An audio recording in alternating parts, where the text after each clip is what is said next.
Broken Edge is a 1v1 VR sword fighting game released in November 2022. For current VR standards, it's a very polished game and some of the most fun I've had in VR. With devoted developers, depth of gameplay, a variety of classes, and an emerging competitive scene, it offers a fun yet challenging online PvP experience. My name is Danny Brick, and this video marks the beginning of my 3-part tutorial series for Broken Edge. As for today's video, welcome to the beginner tutorial. If you're experienced with the game already, then this tutorial is likely not for you. We're going to be going over some basic game mechanics and principles, as well as briefly overview each class. If you're new to the game or looking to buy it, this video will serve as a good idea of what to expect and how to ease into it. Without further ado, let's get started.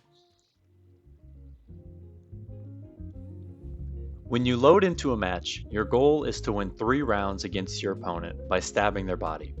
The stab can land anywhere on their body. If you win 3 rounds first, you win the match. If they win 3 first, they take it home. Seems simple, right? Well, there's a bit more to it than that. Here's a few unique mechanics to keep in mind. These are going to go by pretty quick, so stay with me. 1. Each class has a main sword that is tied to your health bar. 2. When blades clash, both players take damage to their health bars based on how close to the hilt they collide. If their sword connects with your hilt, you take 100 damage. The closer to the tip you get hit, the less damage you take. 3. When blades clash, they each break at the point of contact, hence the name, and then begin to regrow. Still here? Nice. Getting the basics out of the way is the hardest part. Not really, but trust the process. If you're sharp, I bet you can already piece these mechanics together. The goal is to stab the opponent, but much of the game's mechanics revolve around trading, or swords colliding. Most interactions involve trading and not stabbing, for good reason too. Deal enough damage to your opponent's health bar, and their health bar breaks. And if their health bar breaks, their sword stops regrowing. The shorter their sword, the easier it is to stab them. Making sense? But you have to keep in mind, the opponent is also trying to stop your sword from regrowing so they can have an easier time stabbing you. So you have to deal more damage to them than they do to you. How do you do that? By touching their sword as close to the hilt as possible while also not letting them get near your hilt. In simpler terms, touch their hilt with the tip of your sword. They will take 100 damage and you will take 0. Do that 2 to 3 times and their health bar is gone. You can imagine that 2 opposing players trying to accomplish this creates some chaos, but that's the beauty of it. It's sword fighting after all. Let's take a brief moment to review. Your goal? Stab your opponent. How do you do that?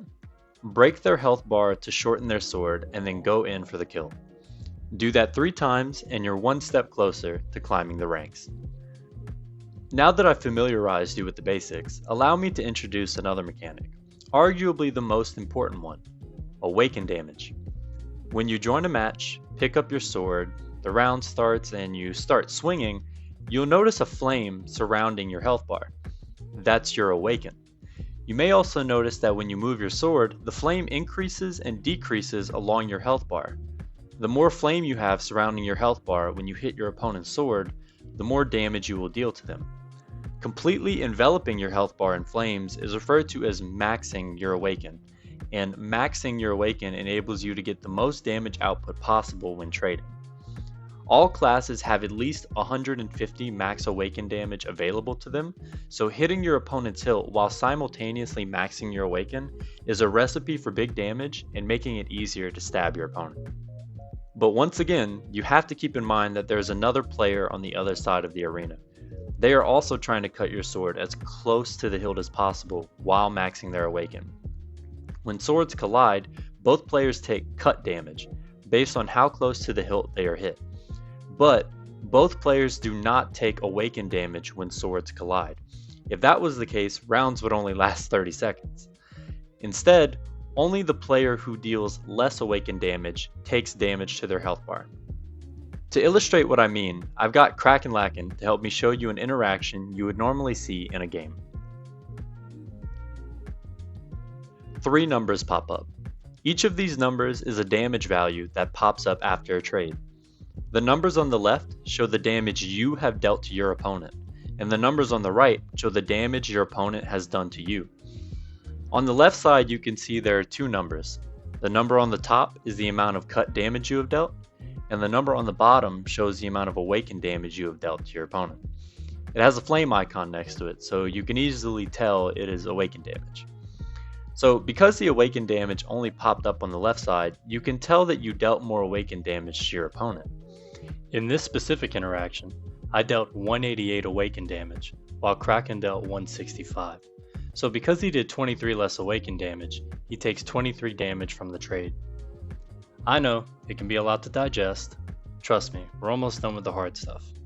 There's one more important thing to note about awakened damage. If your sword is awakened, meaning any amount of flame is surrounding your health bar, you can kill your opponent before their health bar breaks. Up until now, I've told you the goal is to break your opponent's health bar in order to make it easier to stab them, but you are not required to. If you can keep your sword awakened at all times, then you can stab your opponent whenever you want in order to win the round. Definitely risky because it often exposes your blade, but can be worth it in the right situations. However, once their health bar is broken, you do not need to awaken your sword to kill them. Any tap to the body will finish the job. So let's take another second to recap. You're trying to stab your opponent. You have 2 methods available to you to accomplish this goal. Awaken your blade and go for the stab. That's the first option. Or awaken your blade and try to hit your opponent's hilt while not letting them hit yours. This will eventually break their blade and stop their sword from regrowing, making it easier for you to stab them. As you can see, it's a good idea to constantly keep your blade awakened. This is the core gameplay loop of Broken Edge, trying to deal more damage to your opponent's blade or health bar while also managing the threats of instant body taps. So far we've talked a lot about awaken damage, but we haven't covered exactly how to max your awaken or even awaken your sword at all. The answer is simple. It's different for each class. As of now, there are 8 different classes to choose from, each with their own style or method of gaining awaken damage. Each class has a different amount of health, different amount of awaken, different sword length and shapes, and different sidearms and shields to help them. In this tutorial, we're not going to go in depth into each class. It would take too long and we would not have enough time to go in depth with each class, so they will likely have their own dedicated tutorial. There are also a plethora of class tutorials out there already, so feel free to watch those, as well as the in-game dojo that can show you how to play each class. For now, we'll give a very brief overview of each class and how they play. Tyrant, one of the 2 longswords currently available. This class represents the glass cannon of the game, dealing high damage while having low health. You have to beat the story mode to unlock it. Knight, an all-around class with high health, decent damage, a shield, and a dagger. Duelist, a fencing style class with a main rapier and a single dagger that focuses on pinpoint cuts and stabbing opponents. Pirate, the newest addition to the class lineup, a class with a slow awakening style and a variety of secondary weapons to speed things up. Viking, carrying a shield and 2 secondary axes, a class with low awakening but high potential cut damage and great maneuverability. Barbarian, the other longsword in the game, a slow-moving tank with high damage and high health. Persian, a versatile class wielding 2 primary weapons. Samurai, wielding a main katana and 2 secondary wakizashis, a precise, fast-moving class with the potential to deal massive damage. More classes will be added over time, but this is the whole lineup at the time of this recording. Before we wrap up this beginner tutorial, there's one more piece of the puzzle that we're missing. Abilities. Yes, classes have abilities, also referred to as blade arts. Every class has the same abilities, 4 in total. Each ability can be used only once per round within a given match. First, there is the Edgebreaker, the diamond icon above the health bar. Activating it will make your next attack automatically have maximum awaken, useful for dealing massive damage. Second, there's the ward, the hexagon icon above the health bar. Activating it will protect you from body shots for 3 interactions. Third, there is the second wind, the triangle icon above the health bar. Activating it will regrow your sword to full length, typically used when your sword stops regrowing after your health bar breaks. Lastly, there is the critical parry, the circle icon above the health bar. A final stand ability that cannot be activated, but rather appears once your health bar is broken and your sword shrinks to as short as it can be. Your sword will begin to glow, covered in sparks. If the opponent touches your glowing sword, your sword will regrow to full length.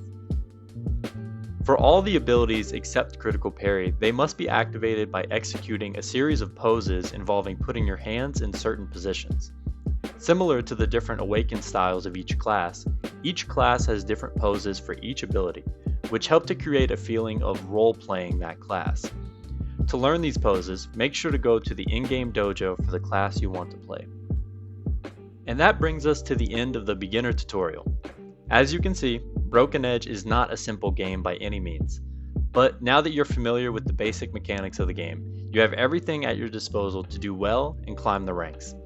The next video will be the intermediate tutorial, in which we will be going over some slightly more in-depth concepts that will help you once you reach the middle ranks, around 1600 to 2000 ELO at the time of this video. See you guys in the next tutorial.